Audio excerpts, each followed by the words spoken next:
El día de hoy, la palabra del Señor nos va a hablar acerca de algo que es muy importante, que es acerca de la perseverancia del creyente. Cantábamos recién, desciende. Ese es un coro que se ha hecho muy popular. Hace un par de tiempo atrás muchas iglesias lo han cantado porque sin duda evoca el anhelo y el deseo de cada creyente que el Espíritu de Dios descienda sobre él. Esa es la parte linda. Ahora a mí me toca decir la otra parte que nadie quiere oír. Dios no desciende sobre cualquier altar. Ese es un hecho bíblico. No cualquiera que le diga, Señor, ven y esté conmigo, Dios va a decir, ya este loco me convenció y le voy a dar un par de abrazos. No, la Biblia es clara y su mensaje es tajante, que Dios no desciende sobre cualquier altar. El altar debe estar en condiciones óptimas para que la presencia de Dios descienda. De hecho, una de las razones por la cual Caín se volvió homicida fue porque Dios dice que rechazó a su ofrenda y a su altar. Había un problema en el altar de Caín. No solamente era Caín, porque si la persona está mala, también está mal todo lo que hace. No es que estoy bien a media. Hoy día está de moda eso. ¿Cómo está, hermano? Bien, a medio morir saltando, dice. Estoy cocido a 3/4. No estoy muy comprometido, pero tampoco estoy muy mundano. ¿Qué pasaría usted si tuviera un pastor así? ¿Cómo está usted, obispo? Muy bien, pero estoy medio carnal hoy día. Hoy día estoy medio garabatero. Hoy día estoy medio lujurioso, estoy medio pecadorcito. ¿Qué pensaría usted de mí? Diría, este tipo no sirve. Este tipo hay que agarrar un bidón y echarle benzina y prenderle un fósforo. ¿Qué pensaría usted de un líder así, de un pastor así? Y que estamos llenos de gente así y ya no nos asombra. Estamos acostumbrados a ver gente así.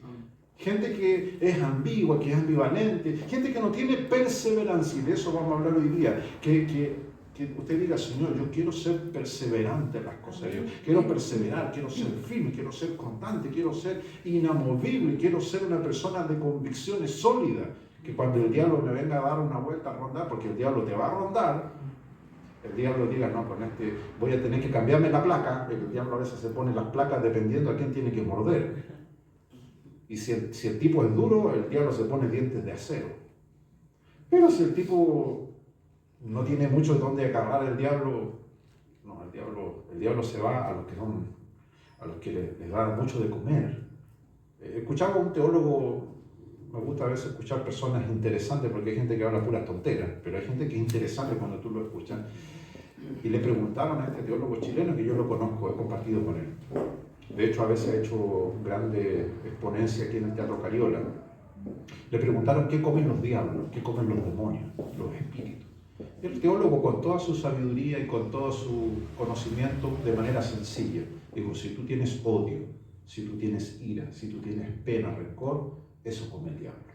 Por eso el diablo te sigue. Porque tú cada vez que te llenas de esas cosas, el diablo se pone un mantel, un tenedor, un cuchillo y anda detrás tuyo todo lo que tú tiras del alma. Por eso es importante que el cristiano tenga presencia de Dios, elimine todas aquellas cosas que contaminan la carne y el espíritu. Y por eso estamos aquí. Estamos aquí hoy para precisamente llenarnos de Dios, decirle, Señor, hoy esta semana me sentí agotado espiritualmente, esta semana también fui contaminado, vengo a limpiarme, vengo a purificarme. ¿Para qué? Para que en esta semana, donde yo tenga que ir, sea realmente luz, sea realmente sal de la tierra. Vamos a tomar entonces las Escrituras para iniciar la palabra de esta mañana en la primera carta del apóstol Pablo a los Corintios, en el capítulo 15, verso 58. A medida que usted lo va encontrando, lo vamos a ir poniendo de pie para mayor y mejor reverencia a las Escrituras. Leemos entonces la carta del apóstol Pablo a la iglesia en Corintios, el capítulo 15, el versículo 58.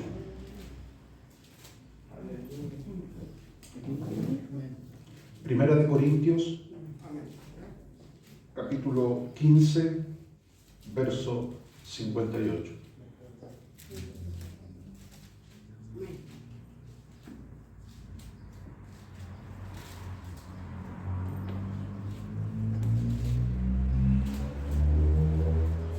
Habiéndolo encontrado, vamos a dar lectura a la palabra del Señor, a Primera de Corintios, capítulo 15, verso 58, en el nombre del Padre, del Hijo y del Espíritu Santo. Primera de Corintios 15, verso 58. Dice así la letra: así que, hermanos míos amados, Estad firmes y constantes, creciendo en la obra del Señor siempre, sabiendo que vuestro trabajo en el Señor no es en vano. Lo leo nuevamente, 1 Corintios capítulo 15, verso 58. Así que, hermanos míos amados, estad firmes y constantes, creciendo en la obra del Señor siempre, sabiendo que vuestro trabajo en el Señor no es en vano. Amén. Tomen su asiento, mis hermanos. Hemos orado, hemos cantado en esta mañana, hemos tenido momentos de adoración al Señor.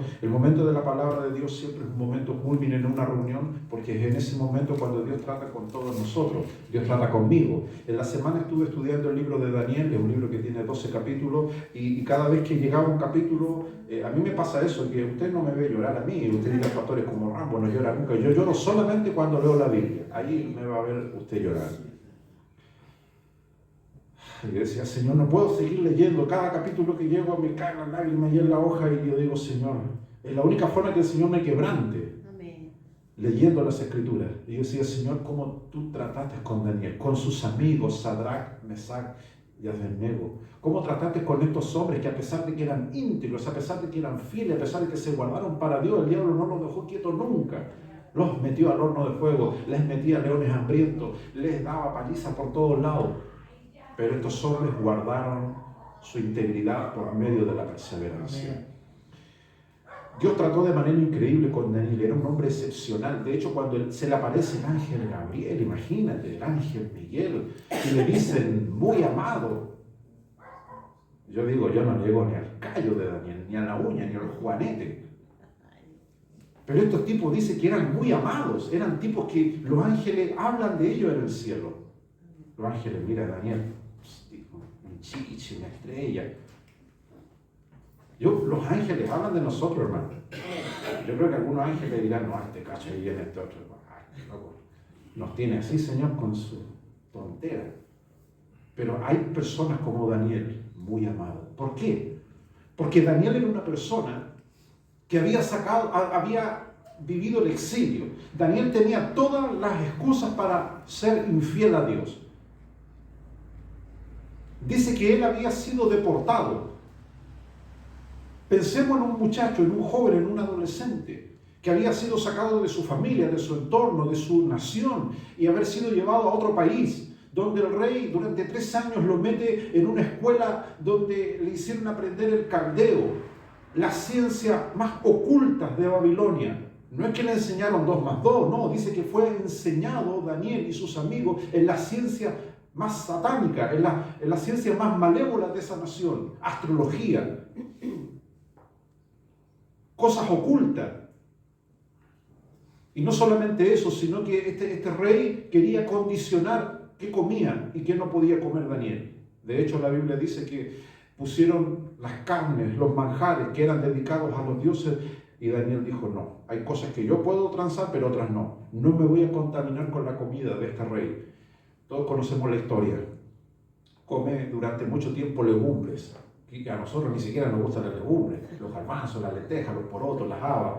No dice cómo, pero dice que tuvo puras legumbres y agua. Y dice que su rostro, su apariencia era más robusta que la de los otros hombres. Durante 3 años fue instruido y llegó el día en que tuvieron que estar delante del rey, y el rey los examinó y dice que lo halló 10 veces mejor. Oye, para que un tipo te ponga esa calificación de que eres 10 veces, mira lo que dice la Biblia, 10 veces mejor. O sea, si había uno bueno, el modelo ideal, Daniel dice que estaba 10 veces por sobre la regla. El sueño de todo pastor es encontrarse con hermanos así. Aleluya. Un 7. Pero a veces no pasa eso. Y a veces yo digo cosas que a veces la gente la lastima. A veces yo subo cosas a YouTube y gente me escribe cosas feas, me desea el mal. Porque les digo cosas que a mucha gente no le gustan. Porque mi trabajo de pastor es ese. Es orientar, es corregir. Llevar a la persona a un nivel óptimo. En la milicia sucede lo mismo. No es lo mismo ser un soldado raso, el pelado que le llaman ellos, que llega el primer día y te cortan tu dignidad de una, te pelan, te rapan y te ponen un uniforme todos iguales. Ya no hay esto de ser único, de ser distinto, no, todos iguales. Ese pelado, ese soldado novato, no es lo mismo que el que ya tiene estrellas, ¿cierto? Con decoraciones. Pero hay otros que están más arriba que ellos, porque el que tiene condecoraciones está detrás de un escritorio. El soldado de élite es el comando. Ese tipo loco que es capaz de comerse a la mascota para sobrevivir, que es capaz de hacer todo por su bandera, por su patria. De esos tipos hay muy poco. De esos tipos hay muy poco que son entrenados en el rigor, que son entrenados en las cuestiones más severas. Hoy no, hoy todos quieren ser soldados, ¿cierto? Como estos que van de camping. Dice, vamos al camping. Y llevan prácticamente el living de la casa al camping. Todas las comodidades de la casa lo llevan al campo. Yo no te cuento cómo el pueblo de Israel hacía su necesidad en el desierto. A veces nosotros leemos la Biblia y pensamos que Dios los llevó en el desierto y a todos les llevó un baño portátil. Como estos baños que tú ves, los baños químicos. No. Cada uno, dice la Biblia, llevaba su estaca. O sea, usted quiere ir al baño, agarra su estaca y se va lo más lejos posible, hace un hoyito, hace lo que tiene que hacer y lo tapa. O sea, el libro del Éxodo te da todos los detalles de cómo la gente tenía que comportarse. No por decir, no, Dios nos sacó al desierto, no importa, lo que Dios quiera, a como salga. No, Dios tiene un orden para la conducta del ser humano. Y en la vida cristiana eso se llama perseverancia. Pablo le escribe a la iglesia de Corintio, que era una de las iglesias más conflictivas que había fundado el apóstol Pablo. Los hermanos de Corintio eran cosas serias. Un día andaban bien, andaban en Dios, tenían espiritualidad, eran tipos rebosantes, y al otro día se mandaban unas chanchadas literalmente, que el apóstol Pablo se escandalizaba. O sea, Pablo a esa misma iglesia en Corintios les habla en Corintios 13, la preeminencia del amor. Y le habla del amor, y los corintios contentos. Pero de repente hay unas cartas que no están, cartas extraviadas, que por los registros bíblicos nosotros sabemos que no formaron parte del canon, se extraviaron. A lo mejor Pablo, el pastor, se enojó y escribió cosas ya con letra roja, y Dios no permitió que estuviesen en la escritura.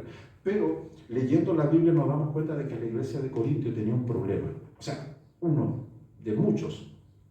Y era de que eran hermanos que no tenían perseverancia. Amén. Hay un trasfondo detrás de esto. La iglesia de Corintio era una ciudad muy cosmopolita y muy bohemia.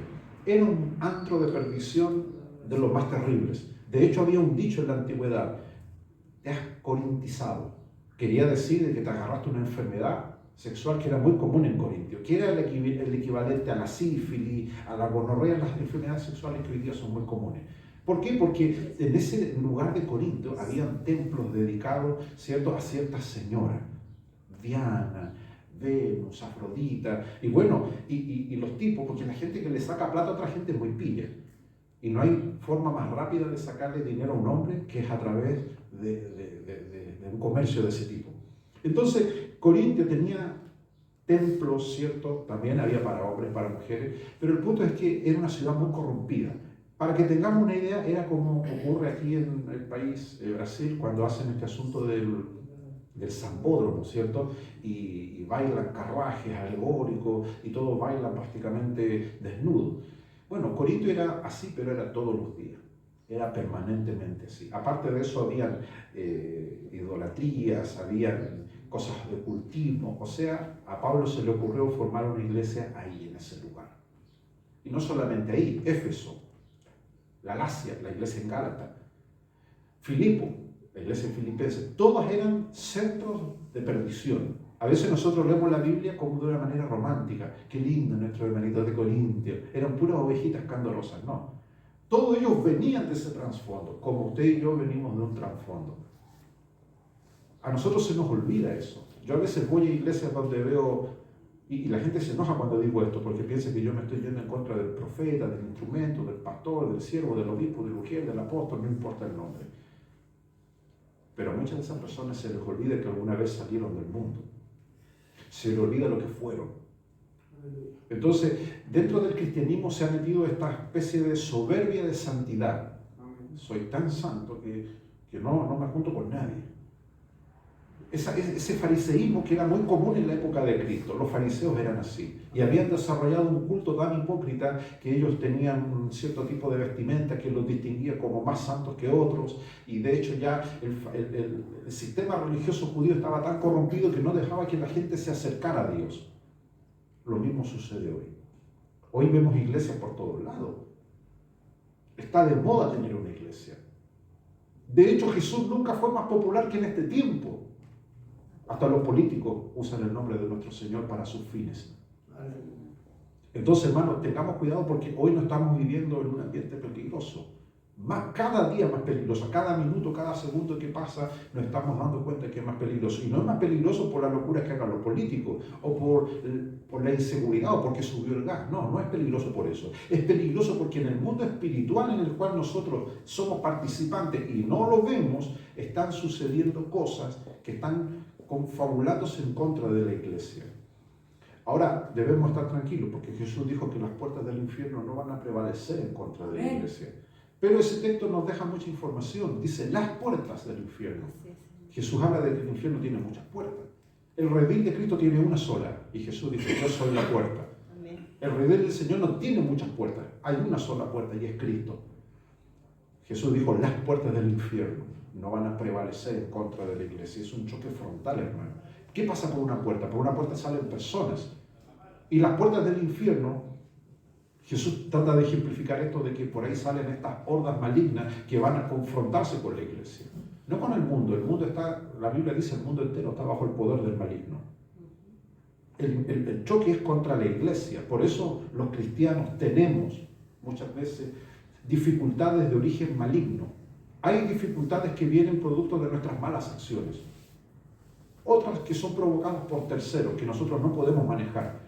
Pero muchas cosas que nos suceden alrededor nuestro y a veces nosotros no nos damos cuenta son de origen malévolo. A los cristianos no les gusta pensar eso, pero usted tiene que meditarlo, hermano. En el mundo espiritual hay espíritus, demonios, que quieren que usted se desvíe de la fe, que usted se aparte, que usted se pierda. Y ahí es donde viene el tema de la perseverancia. Lo que hemos leído nosotros en este texto nos dice claramente, 1 Corintios capítulo 15, verso 58. Así que, hermanos míos amados, estad firmes y constantes. Esa es la dupla para cada cristiano. Amén. Firmes y constantes. Como pastor siempre lo digo en mi experiencia pastoral, es muy difícil que un hermano logre decir eso permanentemente. Es muy difícil. Son excepciones. Es muy difícil que un hermano diga, pastor, estoy firme y constante. Pero esa es la meta del cristiano, lograr eso. A veces uno dice, pastor, ¿en qué dirección debo orar por mi vida espiritual? ¿Cuál es mi meta? Ahí está, 1 Corintios capítulo 15, verso 58. Usted debe orar para que el Señor forme en usted firmeza y constancia. ¿Qué es la firmeza? Bueno, todos sabemos que aquí mismo tenemos un ejemplo con este púlpito. Con el hermano Ricardo hace tiempo analizábamos cómo había que hacer para que no baile, porque mire, usted lo toca y baila. Usted no puede apoyarse porque no tiene firmeza. Y el hermano me daba una idea, pongámosle un pedazo de riel de un tren, y me hablaba de un pedazo de... Y yo decía, ¿de dónde va a sacar? No quise pensar de dónde, pero él dice que se la va a ingeniar para ponerle una base sólida y que esto sea firme. Todos sabemos que la firmeza te da seguridad. Amén. Esto no es seguro apoyarse aquí. Amén. Yo cuando a veces veo visitas que vienen y se apoyan aquí, yo digo, no, esto, mire lo que pasa, uno se va a ir con púlpito y todo para atrás. Pero si esto fuera firme no hay problema. La falta de firmeza, ¿qué trae en la vida del cristiano? Inseguridad. Tú ves que está como esas chozas, esas casas que son endebles y tú dices, no, esto en cualquier momento se va a ir abajo y tú vives en un hilo, vives en angustia permanente. Pero cuando alguien está sólido en su vida cristiana, está firme, ¿qué haces tú? Tú te puedes acercar a esa persona. Tú sabes que esa persona te da seguridad. Ahora, aquí hablamos de firmeza espiritual, que es la que después se derrama sobre otras áreas de la vida del creyente, por ejemplo, como la firmeza emocional. David en uno de sus salmos dijo, mi copa está rebosando. Su copa era su vida. ¿Rebosando de qué? No de problemas, porque hermano le rebosa la copa, pero de problemas. Todos tenemos problemas, sí, es verdad. Pero a veces yo le digo a los hermanos bromeando porque dicen, usted siempre anda contento, está fino, yo no tengo, convídeme un problema, le digo, yo no tengo ninguno. Los tengo, pero hago como que no existiesen, porque se imagina, yo, pastor, siervo del Señor, me pusiese a contar mis problemas aquí delante de ustedes, o llorando por las esquinas. Es que mi esposa sabe, nunca me va a ver por la esquina llorando, lamentándome, sufriendo, no. Si yo digo que soy un hombre que confía en Dios, mis acciones, mis actitudes deben demostrar entonces esa lealtad a la fe que profeso. Ahora usted dirá, pastor, ¿y qué hago con las penas que tengo? ¿Qué hago con los malos momentos que vivo? No son suyos. ¿Por qué usted está cargando cosas que no son suyas? Deshágase de eso, opérese de eso. Entre al quirófano celestial y dígale, Señor, aquí me duele, métale cuchilla, no, saque toda esa cuestión podrida porque me está carcomiendo por dentro. Pero si usted no quiere ir a pabellón, el Señor no va a andar detrás de usted con el bisturí para operarlo. Usted tiene que decir, Señor, esto es lo que me está dando problemas. El otro día me salió una cuestión en el pie, tanto caminar. Estos zapatos me los dio el hermano Edgardo antes de fallecer. Me dijo, quiero hacerle un regalo, que no son muy masculinos estos zapatos, me dijo. Usó otra palabra, pero no sé si los quiere usar o no. Yo le dije, démelos nomás, así que ahí lo estoy tratando de ensanchar. Bueno, pero estos zapatos me los puse y no sé qué tienen un hoyito abajo, pero es modelo, es así. Creo que es para una cámara de aire. Pero caminé mucho, caminé hasta Camino a Milipilla con estos zapatos para hacerlo funcionar y me salió una ampoa debajo del pie. Oh, Dios mío, una ampoa que parece que la mandó el mismo diablo. Y yo dije, que el diablo me langueteó aquí el pie por debajo. Y yo, ahí ella me decía, no, trátela con cuidado. Yo no le metía el tiro, cuchilla, hermano. Que duela de una y que de una me duela el tiro, dije yo. Y sal, así a la antigua, sal. Porque ¿qué hubiese hecho yo con ese día? Estaría todavía una semana ahí con la cuestión delicada, saltando en una patita. ¿Qué le pasa, pastor? No, que delicado. No, al tiro de una. La cuestión espiritual es lo mismo. Cuando tenemos cosas que nos molestan, nos lastiman, nos incomodan, si usted no toma una acción rápida, usted va a andar con esa cuestión para todos lados. Usted tiene que operarse, decirle, Señor, trate conmigo. Nos gusta pedirle al Señor que trate con otros, somos buenos para eso, Señor. Trata con el hermano Sergio, cámbialo, Señor, dirígelo, ilumínalo, revístelo de tu gracia, acolázalo. Somos buenos para darle órdenes al Señor por otros. Pero para nosotros, no, Señor, usted y yo, usted sabe. Estamos conectados en WhatsApp siempre, en Facebook. No tenemos para qué conversar tanto si somos uno. No, hermano, a veces a muchos pastores les pasa eso también. A mí me toca aconsejar a muchos pastores y algunos están perdidos en la noche. Son buenos para hablar con otros, pero ellos mismos a veces tienen un vacío muy hondo. Usted tiene que orar por su líder porque hay una crisis en el liderazgo hoy. Ahora, cuando el líder pierde esa credibilidad, no tiene perseverancia. Cuando el líder es perseverante, el líder va a estar ahí, llueve, truene, lo aplaudan, lo aborrezcan.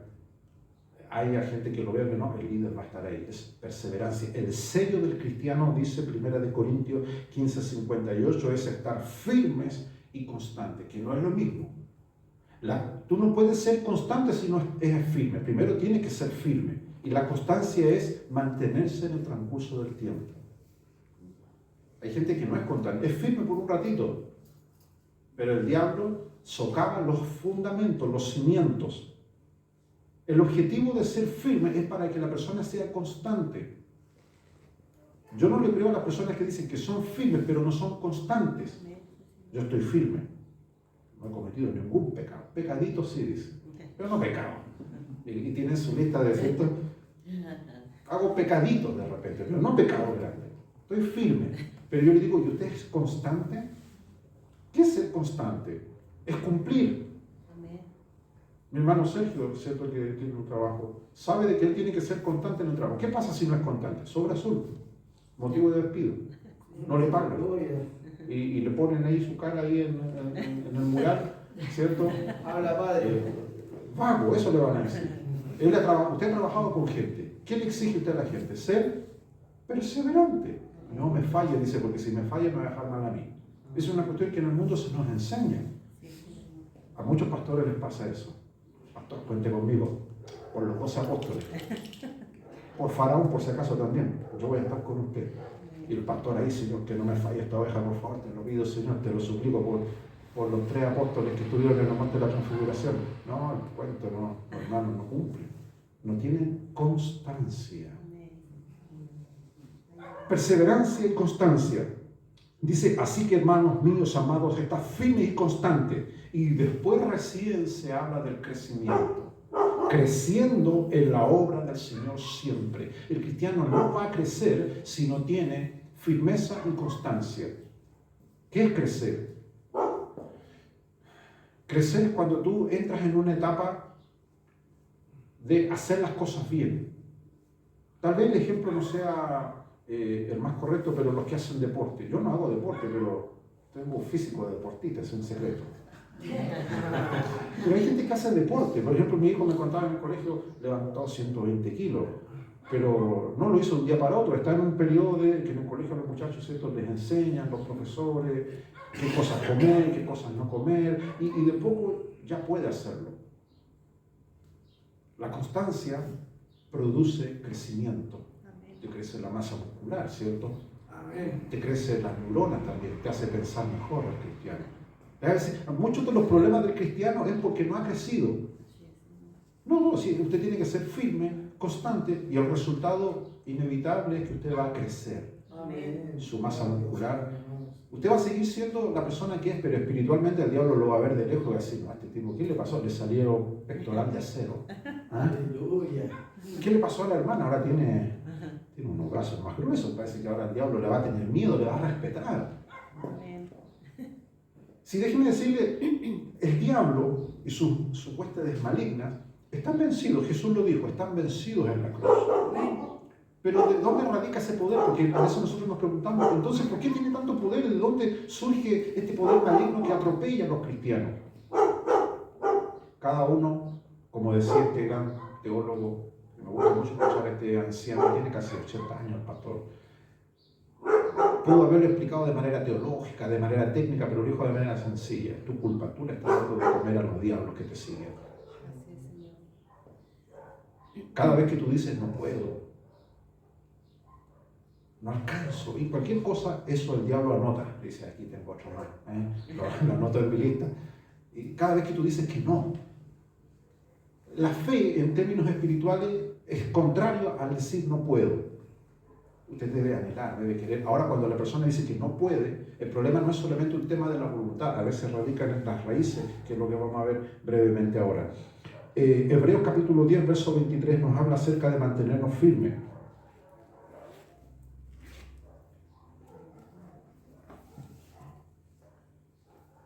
Hebreos capítulo 10, verso 23 nos habla acerca de mantenernos firmes, que es lo que el apóstol Pablo venía conversando y ahora el escritor de los Hebreos lo intenta ampliar. No es solamente estar firme, sino mantenerse firme, que muchos hermanos es el secreto que buscan. Pastor, dígame, ¿cómo lo hace usted? A veces gente me llama y me dice, deme el secreto. ¿Cómo hace usted para mantenerse firme? Y yo le digo, tú no vas a querer saber cómo me mantengo firme, porque esa es mi fórmula, es mi disciplina, son mis determinaciones. Cada uno tiene que escoger de qué manera sirve a Dios. Yo no puedo decir, hermano, haga lo que yo hago y le va a resultar. No, esto es usted y Dios. El apóstol dice en 1 Corintios Hebreos capítulo 10, verso 23, mantengamos firmes sin fluctuar, quiere decir sin hacer curva, sin irnos a otro lado que el Señor no nos manda, dice sin fluctuar, ¿cierto? La profesión de nuestra esperanza, porque fiel es el que prometió. Habla de la profesión de nuestra esperanza. La fe se profesa. ¿Cuál es la esperanza? La esperanza es la fe firme de las cosas que van a suceder. Porque usted y yo, hermano, hoy estamos sentados en primera tribuna de los acontecimientos que están sucediendo. Eso, nosotros estamos hoy en primera fila. Tenemos boleto de oro. Esta generación, a diferencia de las anteriores, está siendo testigo de los sucesos que están ocurriendo.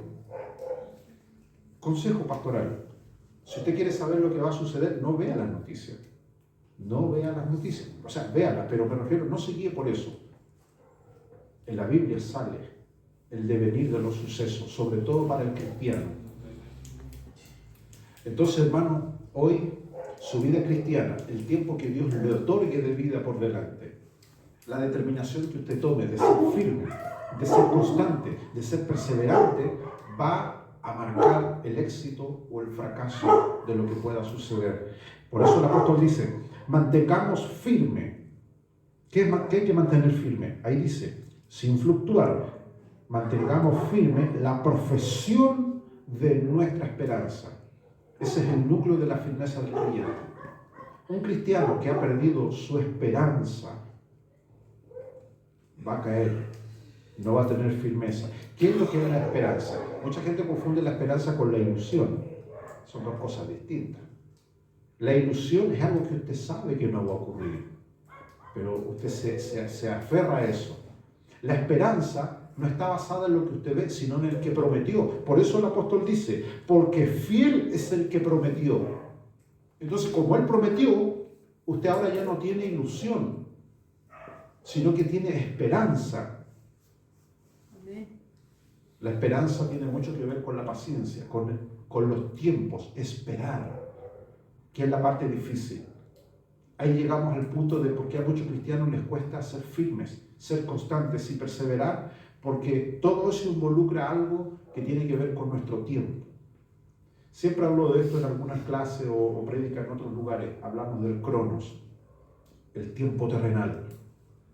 El cronos en las culturas antiguas era una deidad, el dios del tiempo. Deidad demoníaca, sin duda. ¿De dónde viene la palabra del cronos? Cronómetro, cronograma, cronología, calendarios, agendas, tiempo terrenal. En cambio, cuando usted entra al mundo espiritual de la fe y la esperanza, esto no se rige por tiempos humanos, sino se rige por el famoso kairos. Algunos le llaman el kairos o kairos, el tiempo de Dios, donde no estamos sujetos a las cosas terrenales. Por eso, cuando tú sientes la diferencia claramente, cuando tu corazón se inyecta de fe, tú lo sientes. No es un ánimo pasajero, porque el cristiano puede tener un ánimo pasajero, un entusiasmo. Yo a veces veo a los tipos que son parte de la selección y los suplentes, que nunca entran a la cancha, pero están todo el rato a la orilla. El director técnico, el entrenador los hace todo el rato y los tipos están todo el rato así. Los ilusionan. Te va a tocar entrar y pasan los 90 minutos y no entran. Pero todo el rato el tipo tuvo que estar haciendo ejercicio, elongando, estirando los tutos, ¿cierto? Otro que le echaba un spray acá para no sé qué cosa, para el sabor, digo yo. Pero no entran nunca a la cancha. Pero ¿qué le dice el director? Puede estar la posibilidad de que entren. ¿Y qué pasa si toca que dos o tres se peleen? Porque a veces confunden que es fútbol con boxeo y se pelean y los sacan para afuera. Y si los tipos que están en la orilla no hacen lo que el director les dice, no rinden. Entonces, esa espera, ese tiempo cronos, influye en el rendimiento emocional de ellos. En el mundo espiritual es exactamente lo mismo. Lo que usted haga en el mundo terrenal, en la parte humana, en la parte carnal, influencia su vida espiritual. No quiero que levanten las manos, pero ¿cuántas veces se ha sentido carnalito? Yo sí, muchas veces, para que ustedes saben, usted es un querubín, parece un serafín. Yo a veces me he sentido carnal y digo, ¿qué me está pasando? Y no tengo que buscar muchas respuestas. He dejado que mi tiempo humano, mi tiempo cronos, cosas que le prometí al Señor, Señor, voy a estar con usted, voy a leer la palabra, voy a meditar, voy a hacer lo dedico a otras cosas. Y ahí viene la que la Biblia dice, el que siembra en la carne segará corrupción. El que siembra en el Espíritu segará vida eterna. Entonces, la clave, hermano, está en que usted ahora es un hijo de Dios, ha nacido de nuevo. El Espíritu de Dios mora en usted y lo guía. Pero el gran problemita es esta parte humana. Esto tiene apetencia, tiene deseos, tiene anhelos. Y todos esos deseos y anhelos son contrarios a la palabra de Dios. Entonces el cristiano, para ser firme, para ser constante, para ser perseverante, tiene que disciplinarse. Y esa disciplina es un convenio, un contrato que usted firma con el Señor. Yo no puedo decirle, venga aquí de rodillas y prometa esto. No. Usted debe decir, Señor, yo quiero caminar contigo. Y el Señor es fiel. Imagínate que Él nos cree. Por eso el texto dice, fiel es el que prometió.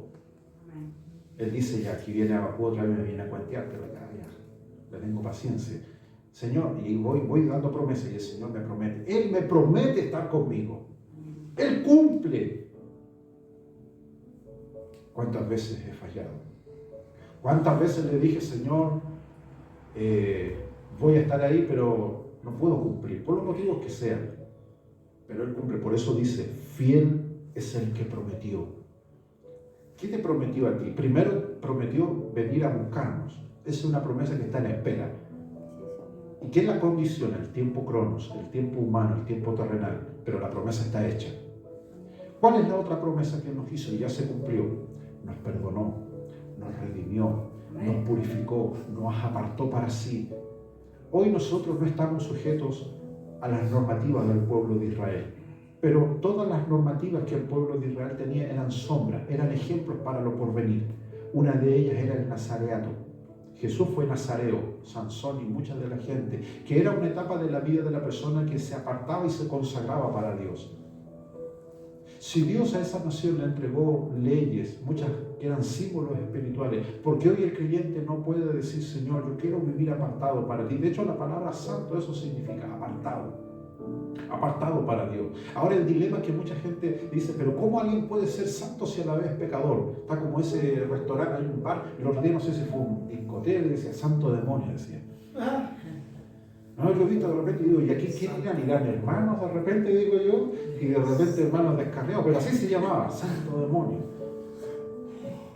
Y después vi una panadería que decía, no sé, pero era un nombre raro, era un nombre entre cristiano y mundano, era como que está de moda eso, que usan nombres sagrados para cuestiones profanas. El otro día una pescadería decía, claro, panadería, claro, había una pescadería que decía apóstol Pedro, como él era pescador. Hay gente que hace tonteras con la cosa de la palabra.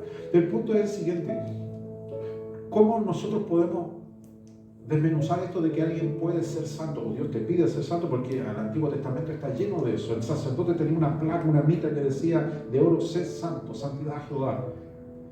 Entonces, ¿cómo a veces nosotros decimos, ¿cómo yo puedo ser santo? ¿Cómo puedo vivir apartado para Dios si mi naturaleza me da problemas, pastor? Ahí viene el tema de que la firmeza, la perseverancia me va a hacer crecer. Por eso dice, creciendo. Creces espiritualmente. Y tu parte humana mengua. Que de hecho Juan el Bautista lo habló. Dijo, es necesario que él crezca y yo mengue. Se nota cuando un cristiano, su parte humana ha menguado, se le nota. Pero cuando el cristiano está medio carnalito, se le nota también. Aquí estamos con cosas.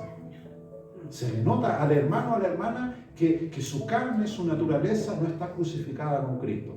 Tú miras la cruz y no hay nadie. ¿Dónde anda el hermano? Anda haciendo de la suya. Porque ya no está sometido a Cristo, no está sometido a la disciplina, al rigor. Entonces el apóstol nos habla en Hebreos 10:23, mantengamos firme, sin fluctuar, la profesión de nuestra esperanza, porque fiel es el que os llamó. Fluctuar es eso, es el no tener perseverancia, no tener constancia. ¿Qué es lo que le sucede a muchos cristianos? No lo van a decir. Yo a veces voy a iglesia donde está lleno y todos piden oportunidades y todos dicen, hermano, yo soy campeón. Esta semana maté 3 tigres diabólicos, maté leones espirituales, y todos son campeones. Todos matan diablos, matan diablas también algunos. Pero nadie dice la verdad. Nadie dice, a mí me cuesta. Nadie dice, hermano, ore por mí porque esta cuestión se me hace difícil. Es como una carretilla con ruedas cuadradas, no avanzo para ningún lado. Estoy un ratito y me voy abajo. Si nosotros fuéramos sinceros, si en nuestros medios fuéramos sinceros, tendríamos una docilidad en el espíritu para entender que la flaqueza del ser humano, la debilidad, es algo que nos va a acompañar siempre. Pablo lo dijo en Romanos, ¿quién me librará de este cuerpo de muerte? Pablo lo sabía. Por eso Pablo dice, yo golpeo mi cuerpo, lo pongo en servidumbre para que no haga lo que quiera. Pablo decía, yo no quiero ser lo que hacía antes. Yo no quiero. Por eso la gente le tenía mucho miedo a Pablo, porque era apóstol, era hombre de Dios y todo, pero todos sabían que antes, no, el tipo no dialogaba, el tipo metía espada, cuchillo, no, era un tipo malo. En el libro, él lo escribe muy tristemente en una de sus cartas, dice, yo no soy digno de ser llamado apóstol, porque perseguí, dice la iglesia, arrastré a hombres y mujeres y a niños a la muerte. O sea, era un tipo que era terrible. Por eso cuando él cambia, él dice, ya no vivo yo, Cristo vive en mí. Es una forma de decirlo, hermano, si yo fuera el de antes, yo a la iglesia en Corintios agarro un bidón con benzina y los quemo a tomate. ellos están puro tonteando nomás. Entonces por eso Pablo le escribe, ya no vivo yo, no tengan miedo, ya no soy ese Pablo de antes, el Saulo. Ahora Cristo vive en mí y voy a hacer todo lo posible para que ustedes dejen de ser estas personas que andan un día arriba, un día abajo. Quiero que tengan lo que yo tengo. Pero ¿cómo Pablo llegó a ser ese hombre? Porque tuvo un encuentro. Tuvo un encuentro con el Señor. Todo radica ahí, mi estimado hermano. Si usted quiere tener firmeza, quiere tener constancia, busque ese encuentro con el Señor. Hay mucha gente que dice, voy a la iglesia, porque no, Pablo no cambió la iglesia. Pablo cambió rumbo a la maldad, cuando iba a hacer la maldad, como se dice, cuando iba con sus planes humanos y terrenales. Él no tenía intención, Pablo no tenía intención alguna de encontrarse con el Señor, porque el apóstol Pablo de la gracia, él habla de la gracia. Jesús lo habló a Nicodemo, el viento, el neuma del Espíritu, sopla de donde nadie sabe. Esa es la misericordia de Dios, hermano. Es la gracia de Dios que te salió al encuentro a ti y a mí. Yo siempre digo, ¿qué hubiese sido si Dios no hubiese sido con mi vida? Siempre digo esto y la gente se asusta. Pero yo digo, si yo hubiese sido una persona mala, sería mala. No sería malo a media, malito. No, sería un maldito, sería un tipo infame. Sería tal vez como ese loco que pillaron el otro día de una banda criminal, el Satanás, le decía. Imagínate, el Satanás. ¿Cómo sería además lo que le decían el Satanás? Hay que orar, hermano, porque el mundo está en perdición. Hay gente que el diablo los ha tomado y le ha puesto cadena en su cuello, en sus manos y en sus pies. El libro de Isaías dice que el diablo a sus presos nunca les abrirá la cárcel. Pero Juan, este anciano maravilloso en la isla de Patmos, tiene una visión. Y entre tantas cosas maravillosas que vio, dice, vi a Cristo y tenía las llaves. ¿De qué dice? Del infierno y de la muerte. Cuando usted ve a una persona en opresión, no importa el nivel de podredumbre, el nivel de oscuridad que tenga, usted no tiene la llave, así que deje de desgastarse por eso. Y no hay ningún cerrajero en el mundo que pueda hacer una llave para abrir esa cárcel. Él la tiene, Cristo tiene esa llave. Dice, Él tiene la llave del infierno y de la muerte. Él puede ir a sacar a esa persona de ese lugar. Amén. Lo que nos toca a nosotros, ¿qué es lo que nos toca a nosotros hacer? Primero, ser firmes, ser perseverantes y ser constantes para crecer. ¿Qué es crecer? Crecer, ahora tú adquieres compromiso, adquieres... Cuando tú has criado niños pequeños y van creciendo, tú le puedes decir, puedes prender ahora la cocina. Es una de las pruebas de fuego del papá y de la mamá. ¿Cierto? Cuando la mamá dice, tengo 3 hijas como mi hermana y crió a sus 3 tigresas, ¿cierto? Las tengo que enseñar a cocinar. ¿Sabrá aprender la cocina? Pero cuando la mamá ya ve que la hija, el hijo, el nieto aprende, tú dices, ya, descansé, está creciendo este cacho, ya no tengo que andar limpiando el trasero a cada rato. Ya está creciendo, está adquiriendo madurez. Y cuando la persona adquiere madurez, adquiere independencia. Ahora, la independencia espiritual, ¿en qué sentido se puede enseñar? Usted no es independiente del Espíritu Santo y de la gracia. Es independiente en el sentido de que usted obedece la gracia de Dios. Amén. Otro texto importante es el libro de los Hebreos, el mismo libro de Hebreos que estamos leyendo, pero el capítulo 6, verso 19, donde dice que nuestras almas deben estar firmes. Hebreos 6, 19.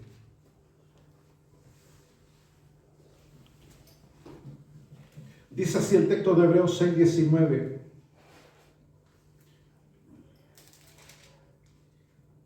La cual tenemos como segura y firme ancla del alma, que penetra hasta dentro del velo. Hebreos 6, 19. Habla de que el alma tiene un ancla. ¿Saben lo que es el ancla? Hay que ir al puerto, ¿cierto? Aquí los puertos que están cerca, Valparaíso, San Antonio o hacia el sur, Argimón, los puertos más grandes. Los barcos tienen unas cosas enormes, unas anclas que son casi como todo este edificio de hierro. ¿Y para qué sirve el ancla? No solamente para encallarla en la orilla, para que el oleaje se lleve al barco, sino que el ancla la usan antes de ir a un naufragio. Ellos saben de que van a naufragar y los que son marineros y los capitanes saben, dice, el barco aquí se puede dar vuelta. dejemos caer el ancla en la profundidad y eso va a mantener este barco, salvar lo que se pueda. Pero el ancla es eso, firmeza. Por eso el apóstol usa ese mismo ejemplo. Tenemos como segura y firme ancla del alma. El alma no puede estar a la deriva, hermano. Tiene que haber algo que te conecte a la gracia de Dios y a la presencia de Dios. Hay hermanos que sí, aparentemente son espirituales, pero su barco espiritual no tiene ancla. ¿Y qué pasa con un barco que no tiene ancla?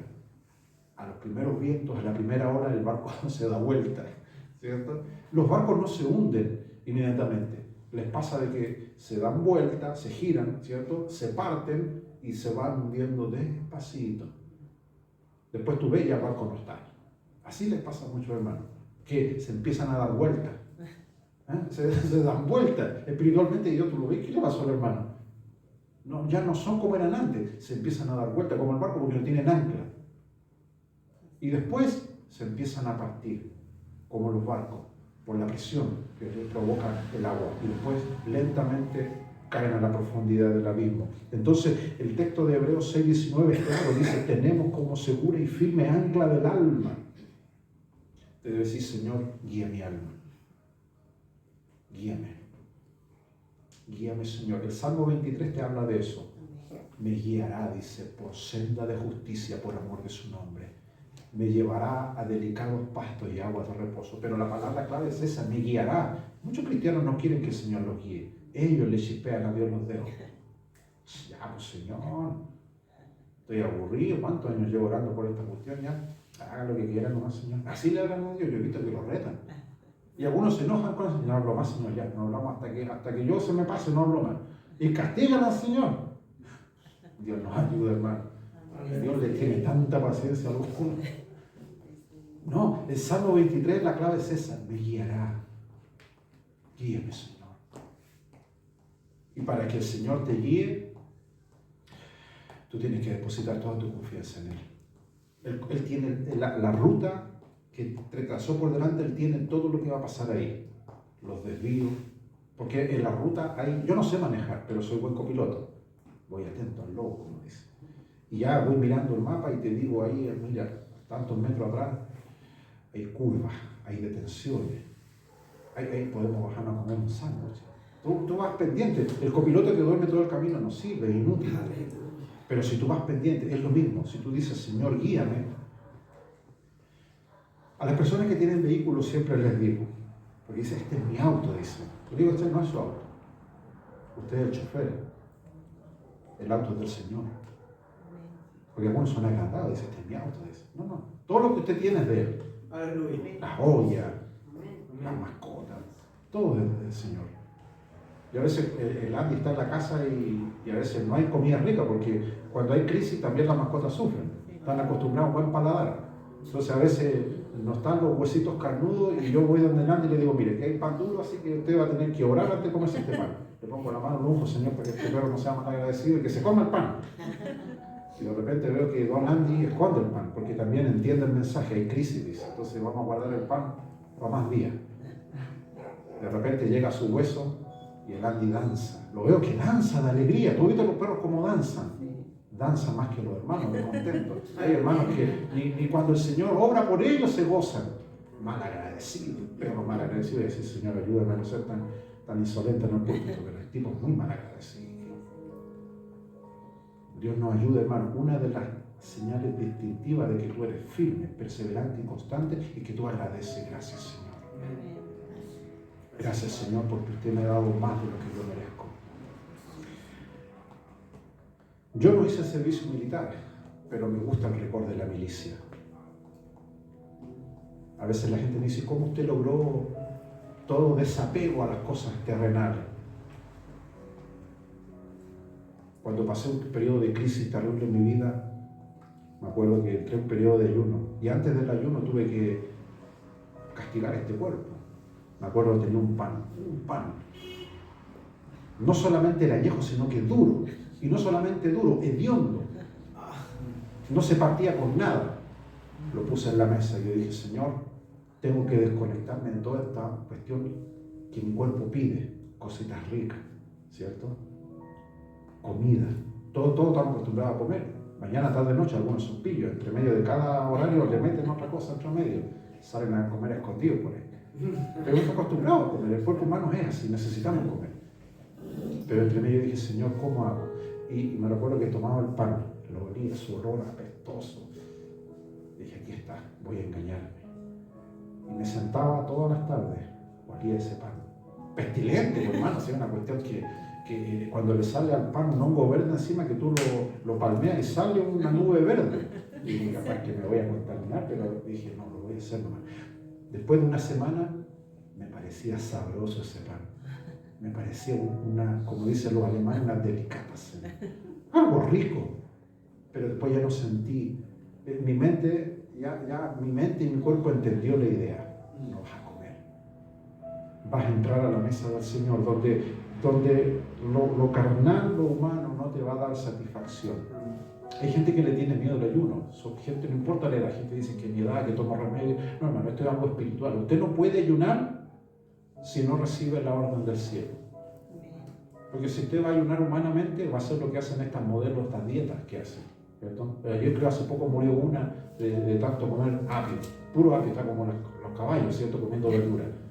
No, hermanos, esto no es por hacer dieta o acinturar el cuerpo, no. Esto es algo espiritual. El ayuno, aunque tú ayunas físicamente, después de ciertos días, te viene una disciplina en el espíritu.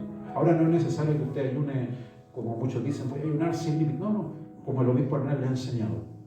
3 horas diarias, ¿me entiendes? Una vez a la semana, pero tener un momento en el que tú prepares tu espíritu. Amén. Para tener firmeza, perseverancia y constancia. Y los resultados van a ser, como dice la Biblia, crecer espiritualmente. Los últimos versículos para luego tener un momento de oración. Primera de Pedro 5:9. El apóstol Pedro, hemos visto lo que dice el escritor de Hebreo, lo que dice Pablo. Ahora el apóstol Pedro en su primera carta, capítulo 5, verso 9, nos habla de cuán importante es tener firmeza. Porque muchos hermanos dicen, mire pastor, a mí no me interesa mucho ser firme, yo vengo nomás. Yo me he encontrado con mucha gente que dice eso. Pues pastor, yo vengo nomás, esto es sin compromiso, no me exija tanto. Aquí nos vamos a dar cuenta que la firmeza espiritual es para enfocarnos en nuestra batalla espiritual. Primera de Pedro, capítulo 5, verso 9. Leamos desde el verso 8 mejor para entender el contexto. Primera de Pedro, capítulo 5, verso 8. Este texto lo conocemos mucho. Primera de Pedro 5, 8. Sed sobrios y velad, porque vuestro adversario, el diablo es tu adversario, hermano. Eso dice la Biblia. El diablo, nuestro adversario, como león rugiente, anda alrededor buscando a quien devorar. Siempre leemos hasta ahí. Pero mire lo que dice después el apóstol en el verso 9. Al cual, se refiere al diablo, al león rugiente, dice, a nuestro adversario, dice, al cual resistir firmes en la fe. ¿Se puede resistir al diablo si no hay firmeza? No se puede resistir. Al cual, dice el verso 9, resistir firmes en la fe. ¿Qué es lo primero que usted tiene que tener firmeza? En la fe. Amén. Yo creo esto y de aquí no me saca nadie. Amén. Para que usted tenga una fe firme, usted tiene que despojarse de todo intelecto. Deje de decir, es que no entiendo. No, porque la fe no es para entender. Amén. La fe es distinto. La lógica no funciona con la fe. Por ejemplo, la lógica terrenal nos dice que 2 más 2 son 5, son 3. No. La lógica nos dice que 2 más 2 son 4. Si yo le digo que son 3 o 5, el pastor tiene un problema acá. Porque la lógica nos enseña eso. Pero la fe es distinto. La fe no tiene nada que ver con la lógica o con usted razona. Conversaba con mi hijo que era delante o ayer hoy día sobre la multiplicación de los panes y los peces. Todos conocemos el relato maravilloso. No solamente fue en esa ocasión Jesús, en muchas ocasiones lo hizo. 5 panes y 2 peces. ¿Qué te dice la lógica? ¿Puedes hacer algo con 5 panes y 2 peces? Eso me lo como yo en una pura 11.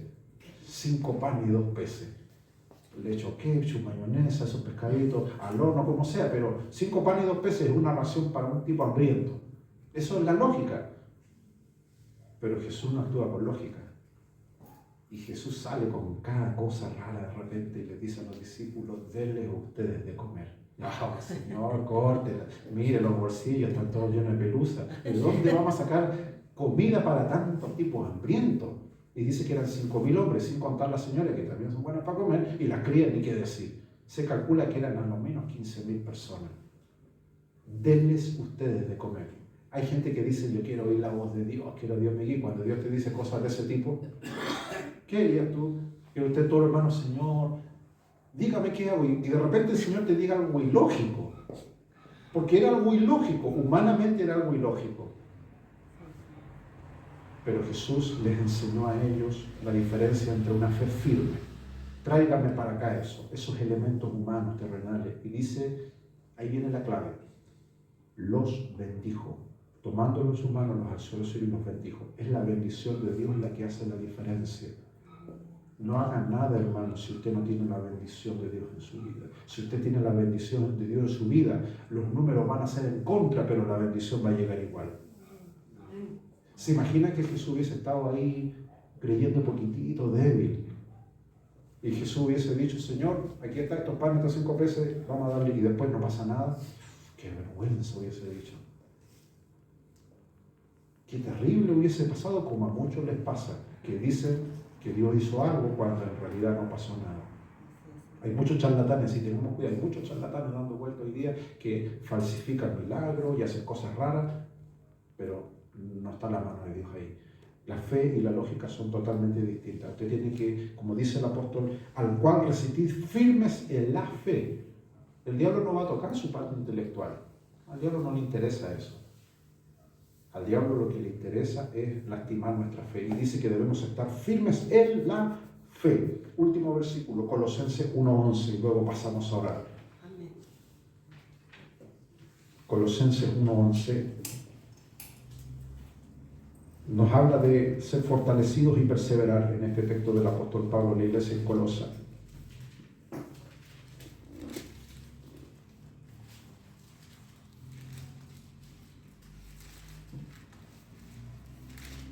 Colosenses 1:11. Hemos hablado de la firmeza, de la perseverancia y de la constancia, que todo se resume en una palabra, ser fortalecido. ¿Cuántas veces usted ha hablado, Señor, fortaléceme? Bueno, el apóstol aquí dice ¿cómo? Colosenses 1:11. Fortalecidos con todo poder, conforme a la potencia de su gloria, para toda paciencia y longanimidad, con gozo dando gracias al Padre que nos hizo aptos para participar de la herencia de los santos en luz, el cual nos ha librado de la potestad de las tinieblas y nos ha trasladado al reino de su amado Hijo, en quien tenemos redención por su sangre, el perdón de los pecados. Qué maravilloso como escribía este apóstol. Amén. ¿Qué te está diciendo el apóstol aquí? Te está diciendo, hermano, usted tiene que ser fortalecido con todo poder. Dios nunca te va a restringir. Dios te va a dar hasta donde dé tu capacidad. Si usted es un vasito chico, poquitito le va a entrar. Pero usted no le puede pedir al Señor más de lo que usted no puede recibir. El Señor nos va a dar de acuerdo a nuestra capacidad. Dice con todo poder. Ahora dice, ese poder que viene de parte de Dios. ¿Qué es lo que es poder? Quiero resumir brevemente esto porque en muchos círculos cristianos piensan que poder es saltar, es expresar algo físico. No. Poder significa autoridad. Él te autoriza. Si yo le digo, hermano Sergio, yo a usted le voy a dar una carta, pongo mi firma, vaya en mi nombre, él va a ir confiado porque va a ir con mi credencial, mi carnet. Donde él vaya, él va con mi autoridad, va con mi poder. De hecho, en las notarías se usa mucho esa figura jurídica, un poder notarial, ¿cierto?